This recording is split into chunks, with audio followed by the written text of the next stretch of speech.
আমাদের সিরিজের সর্বশেষ ভিডিওতে আপনাদের স্বাগত। বাংলাদেশের জনসংখ্যার একটি বিশাল অংশ সরকারের বিভিন্ন সামাজিক সুরক্ষা কর্মসূচির আওতায় বিভিন্ন ধরনের ভাতা বা অনুদান পেয়ে থাকেন।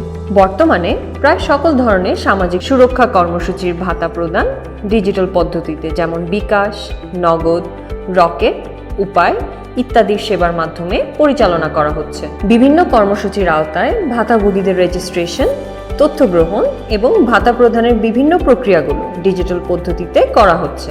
এর ফলে একজন ভাতাভোগী ভাতা সম্পর্কিত কাজগুলো করার ক্ষেত্রে বিভিন্ন প্রশ্ন ও বিভ্রান্তিতে পড়তে পারেন। এ সময় একজন এজেন্ট হিসাবে আপনার কাছ থেকে ভাতাভোগীরা বিভিন্ন প্রশ্ন এবং উদ্বেগের সমাধান প্রত্যাশা করতে পারে।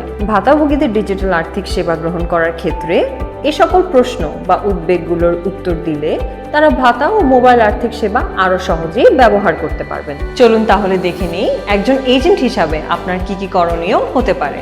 সামাজিক সুরক্ষা প্রোগ্রাম যেমন বয়স্ক, বিধবা, দুস্থ, মাতৃত্বকালীন, প্রতিবন্ধী ভাতা ইত্যাদি সম্পর্কে যতটা জানেন তা ভাতাভোগীদের জানিয়ে আশ্বস্ত করুন। ভাতার জন্য নিবন্ধনের নিয়মকানুন ও প্রক্রিয়াগুলো সম্পর্কে জানতে কাদের সাথে যোগাযোগ করতে হবে, কোন অফিসে গিয়ে কথা বলতে হবে, কিভাবে ভাতা তুলতে হবে, ভাতা কবে আসবে, এ সকল বিষয়ে যদি আপনি সঠিকভাবে জেনে থাকেন তাহলে ভাতাভোগীদের জানিয়ে দিন। অথবা সরকারি কোনো কর্মকর্তার সাথে বা অফিসে যোগাযোগের উপায় আপনার জানা থাকলে তা বলে দিন। ভাতা সম্পর্কিত তথ্য ছাড়াও সুবিধাবঞ্চিত জনগোষ্ঠীকে আর্থিক বা ডিজিটাল সেবাগুলোর উপকারিতা সম্পর্কে জানান। আসুন এ সেবাগুলো এবং এ সেবার উপকারিতাগুলো সম্পর্কে জেনে নিন।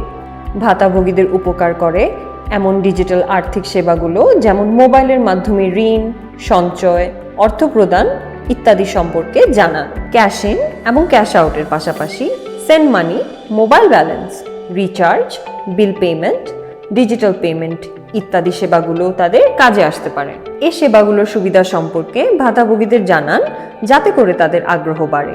ডিজিটাল আর্থিক সেবা ব্যবহার করার মাধ্যমে টাকা নিরাপদে জমানো যায়, যাতায়াত খরচ কমে যায় এবং যে কোনো সময় ব্যবহার করা যায়। এবং এই সেবাগুলো স্মার্টফোনের মাধ্যমে মোবাইল আর্থিক সেবা অ্যাপ দিয়ে গ্রহণ করা যাবে।